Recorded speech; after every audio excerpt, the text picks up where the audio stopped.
கிறிஸ்துவுக்குள் பிரியமானவர்களே, இந்த நாளுக்கான மாலை நேர மன்னா அப்போஸ்தலனாகிய யோவான் எழுதின முதலாம் நிருபம் 1 அதிகாரம் 4வது வசனம். 1 யோவான் 1:4, 1 John 1:4. உங்கள் சந்தோஷம் நிறைவாய் இருக்கும்படி இவைகளை உங்களுக்கு எழுதுகிறோம். எப்படி? உங்களுடைய சந்தோஷம் நிறைவாக இருக்கணும். என்ன காரணம்? நீங்கள் யாரு கூட ஐக்கியத்தில் இருக்கிறீங்க? பிதாவாகிய தேவனோடும் குமாரனாகிய கிறிஸ்துவோடும் லட்சாதிபதி லட்சம் கோடான கோடி கிறிஸ்தவ சகோதர சகோதரிகளோடும் ஐக்கியத்தில் இருக்கிறீங்க. இதை விட உங்களுக்கு என்ன சந்தோஷம் வேணும்? அந்த சந்தோஷம் இது வரும்போது உங்களுக்கு நிறைவாய் இருக்கக்கூடியதாக. நீங்கள் இதை எழுதும்போது 3 யோவானில் காயுக்கு ஒரு கடிதம் எழுதுகிறார். நல்லா கவனிங்களேன். முதல் 4 வசனங்கள் அதில் வாசிக்கிறேன். ஒப்பனாகிய நான் சத்தியத்தின்படி நேசிக்கிறேன். எப்படி? நான் சத்தியத்தின்படி நேசிக்கிறேன். யாரை? காயுவை. பார்த்தீங்களா எவ்வளோ அழகாக நேர்த்தியாக நமக்கு சொல்லி கொடுக்குறாரு. அதாவது காயு எங்கேயோ இருக்கிறாரு, ஆனால் சத்தியத்தின்படி அவரை நேசிக்கிற காயுவுக்கு என்ன எழுதுறாரு? பிரியமானவனே. பாருங்களேன் எவ்வளோ ஒரு அன்பா, மை டியர். அதாவது ஒரு கிறிஸ்தவன் கிறிஸ்துவோடு இணைக்கப்பட்டவனுங்கும் போது வரக்கூடிய ஒரு சந்தோஷம் பாருங்கள். பிரியமானவனே, உன் ஆத்மா வாழ்கிறது போல நீ எல்லாவற்றிலும் வாழ்ந்து சுகமாய் இருக்கும்படி வேண்டுகிறேன். அது மாத்திரமல்ல, சகோதரர் நீ சத்தியத்தில் நடந்து கொள்ளுகிறாய் என்று உன்னுடைய உண்மையை குறித்து சாட்சி கொடுத்த போது மிகவும் சந்தோஷப்பட்டேன் அப்படின்னு சொல்லிட்டு அடுத்த 4வது வசனம் சொல்கிறேன். என் பிள்ளைகள் சத்தியத்தில் நடக்கிறார்கள் என்று நான் கேள்விப்படுகிற சந்தோஷத்திலும் அதிகமான சந்தோஷம் எனக்கு இல்லை. எனக்கு அருமையானவர்களே, இன்றைக்கு நாம் தெளிவாக தெரிந்து கொள்ள வேண்டிய ஒரு காரியத்தை அப்போஸ்தலனாகிய யோவான் நமக்கு சொல்லி கொடுக்குறாரு. நம்முடைய சந்தோஷம் பெரிய வீடு வாங்கிறது இல்லை.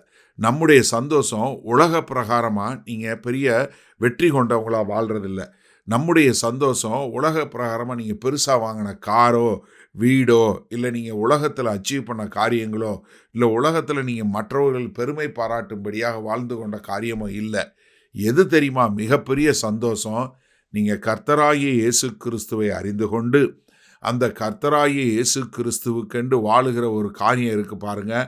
அதுதான் உங்களுக்கும் சந்தோஷம். அதை பெற்றுக்கொள்ளுகிற, அதை கொடுக்குறவங்களுக்கும் சந்தோஷம்.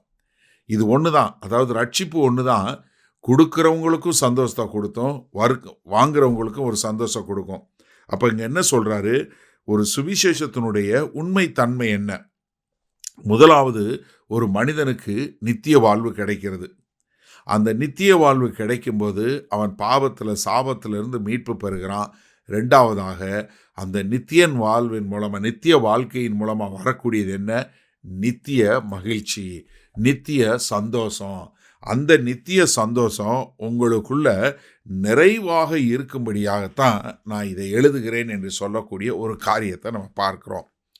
சரி, இதனால் இந்த வசனத்தை நம்ம எப்படி எடுத்துக்கொள்வது? இன்றைக்கு சமகாலங்களில் நம்ம இதை ஒரு தவறாக பார்க்க கற்றுக்கொண்டு விட்டோம். என்ன காரணம்னு தெரியல. இன்றைக்கு நம்ம உலக பிரகாரமான ஒரு ஆசீர்வாதத்தை, இல்லை உலக பிரகாரமான ஒரு பெருக்கத்தை, இல்லை செல்வத்தை பார்த்துட்டு அதை ஆசீர்வாதம் என்று சொல்லக்கூடிய ஒரு தவறான கண்ணோட்டத்தில் வந்துட்டோம். எப்படி? ஒரு சபை நிறைய பேர் வந்தால் கர்த்தர் ஆசீர்வதிச்சிருக்கிறாருன்னு நினைக்கிறோம். இல்லை ஒருத்தர் நல்லா சந்தோஷமாக இருந்து அவர் வீடை கட்டி அவர் கல்யாணம் பண்ணி 2 பிள்ளைகளை வச்சு அவர் கார் வச்சுருந்தா அவர் ஆசீர்வாதமான வாழ்க்கை வாழ்கிறாரு, அவர்கிட்ட நிறைய காசு இருந்தால் அவர் ஆசீர்வாதமாக இருக்கிறாரு அப்படின்னு ஒரு தவறான ஒரு காரியத்தை கொண்டு வந்துட்டோம். இல்லவே இல்லைங்க. தயவு செய்து புரிந்து கொள்ளுங்க. நமக்கு எது தெரியுமா உண்மையான சந்தோஷம், உண்மையான மகிழ்ச்சி? ஒரு மனுஷனுக்கு கிடைக்கிற நித்திய வாழ்வு. அந்த நித்திய வாழ்வு என்ன கொடுக்குது? நமக்கு ஒரு புதிய உறவை கொடுக்குது. அந்த உறவு எது? பிதாவாகிய தேவன். நமக்கெல்லாம் ஒரே தேவன் உண்டு, நமக்கெல்லாம் ஒரே தகப்பன் உண்டு என்று சொல்லக்கூடியதா. நமக்கு கர்த்தராகிய இயேசு கிறிஸ்து என்ன மூத்த சகோதரன் உண்டு. அதற்கு பின்பாக எண்ணிக்கையில் அடங்காத சகோதர சகோதரிகள் நமக்கு உண்டு என்று சொல்லக்கூடிய ஒரு பெரிய பாக்கியம். நான் நிறைய ஊர்களுக்கு போகிறேன், நிறைய சபைகளுக்கு, நிறைய இடங்களுக்கு போகிறேன். நான் நிறையா பார்க்காத மக்களை பார்க்குறேன். அவங்கெல்லாம் என்கிட்ட பேசும்போது அவங்க காட்டக்கூடிய ஒரு அன்பு, அவங்க செய்யக்கூடிய ஒரு உபசரணை, அவங்க பாட்டுகிற ஒரு மேலான ஒரு காரியங்களை பார்க்கும்போது நான் நிறைய முறை சிலாகித்து போயிருக்கிறேன். எப்படி இவர்களால் இந்த அன்பு காட்ட முடியும்? அவங்கள முதல் முறையாக பார்த்தா கூட அவங்கள அநேக முறை பார்த்தது போல நானும் ஈர்க்கப்படுறேன், அவங்களும் ஈர்க்கப்படுறாங்க. காரணம் என்ன தெரியுமா? கர்த்தர் கொடுத்த அந்த ரட்சிப்பு. அதான் அந்த ரட்சிப்புனால வரக்கூடிய ஒரு சந்தோஷம் இருக்கு பாருங்க, அதுதான் மிகப்பெரிய சந்தோஷம். எல்லா சந்தோஷங்களை காட்டிலும் நமக்கு கிடைக்கக்கூடிய மிகப்பெரிய சந்தோஷம் என்ன? ரட்சிப்புனால வரக்கூடிய சந்தோஷம். அந்த சந்தோஷம் நிறைவாக இருக்கும்படி பார்த்து கொள்வோமா? மகா கிருபையும் இரக்கம் நிறைந்த எங்கள் அன்பின் தகப்பனே, என்ன ஒரு ஆனந்தம் ஆண்டவரே! எங்கோ பிறந்தோம், எங்கோ வளர்ந்தோம். ஆனால் எல்லாரும் உம்முடைய இரத்தத்தினால மீட்கப்பட்டு ஒரு குடும்பமாய் ஒரு மனமகிழ்ச்சியாய் வாழுகிறோமே, இதை காட்டிலும் நாங்கள் என்ன சொல்ல முடியும்? நன்றி, கோடான கோடி நன்றி செலுத்துகிறோம். இயேசு கிறிஸ்துவின் மூலம் பிதாவே, ஆமேன். கர்த்தர் உங்களை ஆசீர்வதிப்பாராக. நாம் நாளை காலை தினசரி தியானத்தில் சந்திப்போம். Good night.